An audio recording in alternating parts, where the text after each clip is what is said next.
Ya, Ya. Ustadz, ini kita masih dalam kondisi pandemi. Saya pengen nanya nih, Ustadz. Kemarin katanya sempat terkena COVID juga, begitu? Iya, Desember awal. Desember awal. Apa yang dirasakan, Ustadz?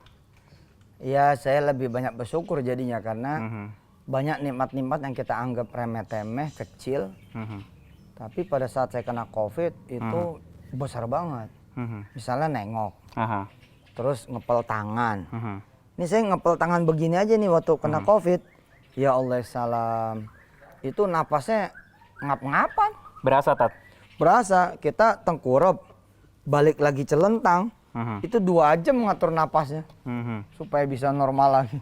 Tapi berapa lama, Ustadz, waktu itu? 2 minggu lah kurang lebih. 2 minggu, akhirnya normal kembali. Normal alhamdulillah bisa selamat panjang umur. Tapi Ustadz sudah Masya Allah. divaksin? Udah 2 kali. Sudah 2 kali, Ya, oke. Nah, kita ngomongin masalah vaksin, Iya, Ustadz. Ada beberapa yang rame-rame vaksin kemarin, yang ada katanya mungkin tidak halal, begitu, Ustadz, ya.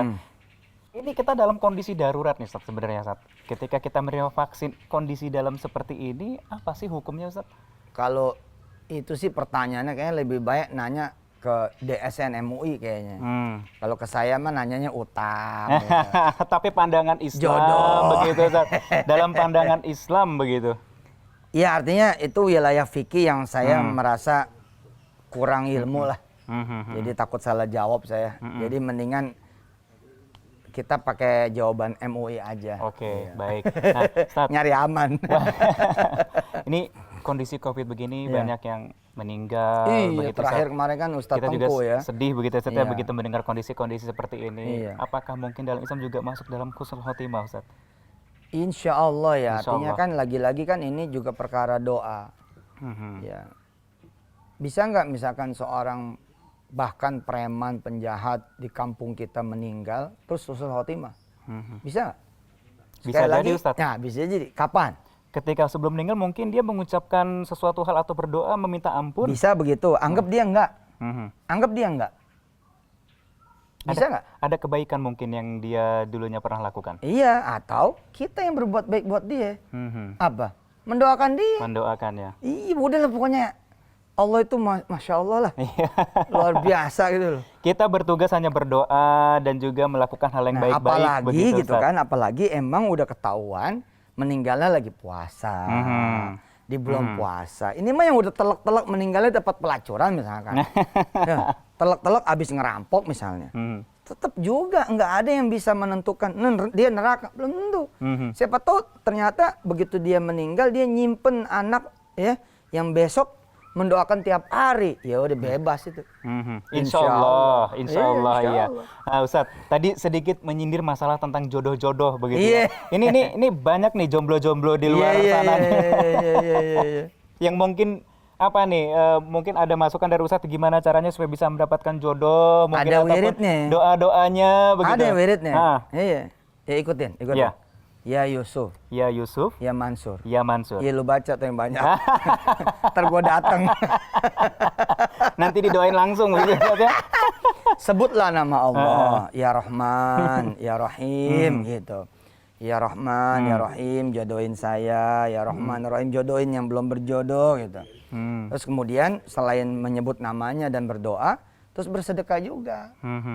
Apa nih yang bisa kemudian kita sedekain untuk mengundang datangnya jodoh, atau bahkan anak, ya untuk yang belum punya anak keturunan, atau yang belum punya rumah, belum punya kendaraan, barangkali belum punya kerjaan, pengen kemudian begini begitu, pengen bisa begini bisa begitu, pengen punya ini punya itu, pengen kemana.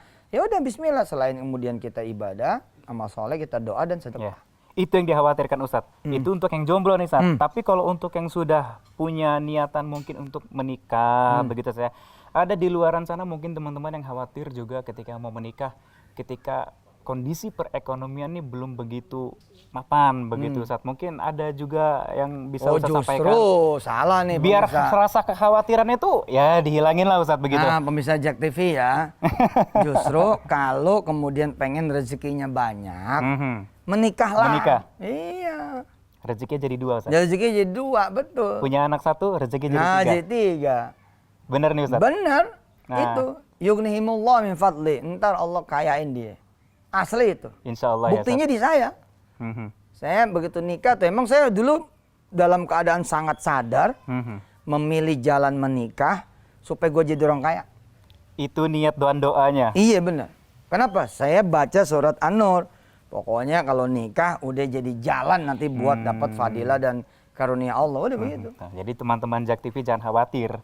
Nah cuman mastiin gitu loh. Pastiin bahwa berdua-dua tuh memang melaksanakan apa yang Allah seru. Kalau enggak jadi begini Ji. Tadi yang enggak sholat cuma satu. Sekarang lu berdua jadinya. Ya itu rumahnya bisa diazab gitu kan. Jadi kalau yang nggak sholat satu, yang nggak sholat ikutin yang sholat. Nah, begitu mestinya saja. gitu. Mestinya kalau enggak ya itu Indonesia isinya jadi masalah gitu. Kan ini satu orang baik berkumpul sama satu orang baik. Kan jadi ada dua orang baik. Ya kan di satu rumah nih. Terus nanti dari dua orang baik ini muncul lagi 2, 3, 4, 5 anak mungkin barangkali. Nah. Maka rumah ini kan isinya jadi lebih banyak yang kebaikannya.